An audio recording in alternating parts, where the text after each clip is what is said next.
Hi యూయర్స్. ఈరోజు మనం doctor BR Ambedkar open యూనివర్సిటీకి సంబంధించిన డిగ్రీ 3వ సెమిస్టర్లోని హిస్టరీ సబ్జెక్ట్ నుండి ముఖ్యమైన ప్రశ్నల గురించి ఈరోజు మనం చర్చించుకుందాం. ముందుగా మనం మొదటి భాగం భారతదేశంలో మొఘలుల అధికార స్థాపన బాబర్, హుమాయూన్ నుండి మనం షార్ట్ క్వశ్చన్స్ చూసుకున్నట్లయితే కాన్వా యుద్ధం గురించి రాయండి. తర్వాత నుండి మనం లాంగ్ క్వశ్చన్స్ చూసుకున్నట్లయితే బాబర్ జీవితాన్ని, అతడు సాధించిన సైనిక విజయాలను వివరించండి. తర్వాత రెండవ భాగం షేర్షా 1540 నుండి 1545 నుండి మనం షార్ట్ క్వశ్చన్స్ చూసుకున్నట్లయితే రాజపుత్రుల పట్ల షేర్షా విధానాన్ని తెలపండి. అలాగే షేర్షా రెవెన్యూ సంస్కరణల గురించి రాయండి.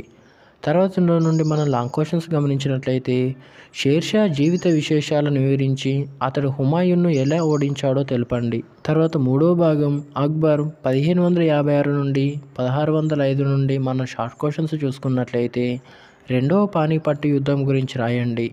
తర్వాత నుండి మనం లాంగ్ క్వశ్చన్స్ చూసుకున్నట్లయితే మొఘల్ సామ్రాజ్యంలో అక్బర్ పరిపాలన విధానం గురించి సంక్షిప్తంగా వివరించండి. తర్వాత నాలుగవ భాగం జహాంగీర్ నుండి ఔరంగజేబ్ వరకు మొఘల్ సామ్రాజ్య పతనం నుండి మనం షార్ట్ క్వశ్చన్స్ చూసుకున్నట్లయితే మొఘల్ వారసత్వ యుద్ధాల గురించి వివరించండి. అలాగే ఔరంగజేబ్ మత విధానం గురించి వివరించండి. తర్వాత నుండి మన లాంగ్ క్వశ్చన్స్ చూసుకున్నట్లయితే జహాంగీర్ పాలనలో రాజకీయ పరిస్థితులను గురించి రాయండి. తర్వాత ఐదవ భాగం రాజకీయ పరిపాలన విధానం నుండి మనం షార్ట్ క్వశ్చన్స్ చూసుకున్నట్లయితే మొఘలు చక్రవర్తుల ద్రవ్య వ్యవస్థను గురించి పరీక్షించండి. ఇందులో నుండి ఒక షార్ట్ క్వశ్చన్ చూసుకోండి సరిపోతుంది. తర్వాత ఆరవ భాగం సామాజిక, ఆర్థిక, సాంస్కృతిక పరిస్థితుల నుండి షార్ట్ క్వశ్చన్స్ పరిశీలించినట్లయితే మొఘలుల రాజపుత్ర విధానం గురించి చర్చించండి. అలాగే మొఘలుల వాస్తు నిర్మాణాలను గురించి వివరించండి. ఇందులో నుండి మన లాంగ్ క్వశ్చన్స్ పరిశీలించుకున్నట్లయితే మొఘలుల మత విధానం గురించి వివరించండి. అలాగే మొఘలుల కాలం నాటి ఆర్థిక పరిస్థితులను విశ్లేషించండి. తర్వాత ఏడవ భాగం శివాజీ, మరాఠాల అధికారం నుండి మనం షార్ట్ క్వశ్చన్స్ గమనించినట్లయితే శివాజీ పాలనలో ప్రజల ఆర్థిక స్థితిగతుల గురించి రాయండి. తర్వాత ఇందులో నుండి మన లాంగ్ క్వశ్చన్స్ గమనించినట్లయితే శివాజీ పరిపాలన వ్యవస్థ గురించి చర్చించండి. అలాగే దక్కన్ మరాఠాల అధికారం పెరగటానికి విజృంభణకు కారణాలను విశ్లేషించండి. తర్వాత ఎనిమిదవ భాగం పిష్యాల పాలన నుండి షార్ట్ క్వశ్చన్స్ చూసుకున్నట్లయితే మరాఠా రాజకీయాలలో తారాబాయి పాత్ర గురించి వర్ణించము. తర్వాత లాంగ్ క్వశ్చన్ చూసుకున్నట్లయితే మొదటి ముగ్గురు పిష్యాల కాలంలో మహారాష్ట్రుల అధికార అభివృద్ధిని గురించి వ్రాయము. తర్వాత తొమ్మిదవ భాగం ప్రాంతీయ రాజ్యాల ఆవిర్భావం బెంగాల్, వేద్, దక్కన్, పంజాబ్ నుండి షార్ట్ క్వశ్చన్స్ గమనించినట్లయితే అయోధ్య, బెంగాల్ రాజ్యాల ప్రాముఖ్యతను వివరించండి.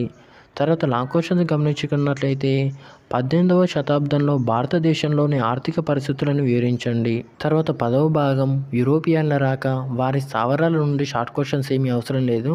ఇందులో నుండి ఒక లాంగ్ క్వశ్చన్ అయితే చూసుకోండి. అదేంటంటే భారతదేశంలో పోర్చుగీస్ వలసల గురించి రాయండి.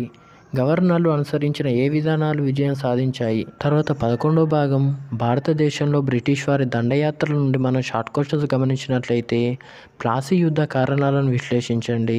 తర్వాత ఇందులో నుండి మనం లాంగ్ క్వశ్చన్స్ చూసుకున్నట్లయితే కర్ణాటక ప్రాంతంలో ఆంగ్లో ఫ్రెంచి వైరానికి దోహదపడిన కారణాలను చర్చించండి. తర్వాత 12వ భాగం తూర్పు ఇండియా కంపెనీ పాలన నుండి మనం షార్ట్ క్వశ్చన్స్ గమనించినట్లయితే 1773 రెగ్యులేటింగ్ చట్టం గురించి రాయండి. అలాగే రైతువారి విధానం గురించి విశ్లేషించండి. తర్వాత ఇందులో నుండి మనం లాంగ్ క్వశ్చన్స్ చూసుకున్నట్లయితే 18వ శతాబ్ది నాటి భారతదేశ సామాజిక మరియు సాంస్కృతిక పరిస్థితులను అంచనా వేయండి. తర్వాత 13వ భాగం సామాజిక, సాంస్కృతిక చైతన్యం ఉద్యమాల నుండి షార్ట్ క్వశ్చన్స్ గమనించినట్లయితే మహారాష్ట్ర, దక్షిణ భారతదేశంలో సామాజిక మత సంస్కరణల గురించి రాయండి. తర్వాత నుండి మన లాంగ్ క్వశ్చన్స్ చూసుకున్నట్లయితే 1857 వరకు ఈస్ట్ ఇండియా కంపెనీ భారతదేశంలో అనుసరించిన సాంఘిక, సాంస్కృతిక విధానాలను వివరింపము. తర్వాత 14వ భాగం 1857కు పూర్వం గిరిజన, రైతాంగ ఉద్యమాల నుండి మనం షార్ట్ క్వశ్చన్స్ చూసుకున్నట్లయితే సందాలుల తిరుగుబాటును, దాని ప్రాముఖ్యతను వర్ణించండి. తర్వాత లాంగ్ క్వశ్చన్స్ చూసుకున్నట్లయితే గిరిజన, రైతాంగ తిరుగుబాట్లకు గల కారణాలను, ఫలితాలను వర్ణించండి. అలాగే 1857కు ముందు జరిగిన గిరిజన, రైతాంగ తిరుగుబాట్ల స్వభావాన్ని, ప్రాముఖ్యతను వివరింపము. ఇక చివరి 15వ భాగం 1857 తిరుగుబాటు కారణాలు, గమనం, ఫలితాల నుండి షార్ట్ క్వశ్చన్స్ గమనించినట్లయితే ఝాన్సీ లక్ష్మీబాయి గురించి వివరించండి. తర్వాత నుండి లాంగ్ క్వశ్చన్స్ చూసుకున్నట్లయితే 1857 తిరుగుబాటు వెంటనే వచ్చిన ఫలితాన్ని దీర్ఘకాలికంగా వచ్చిన ఫలితాలను వివరించండి. Thank you for watching this video.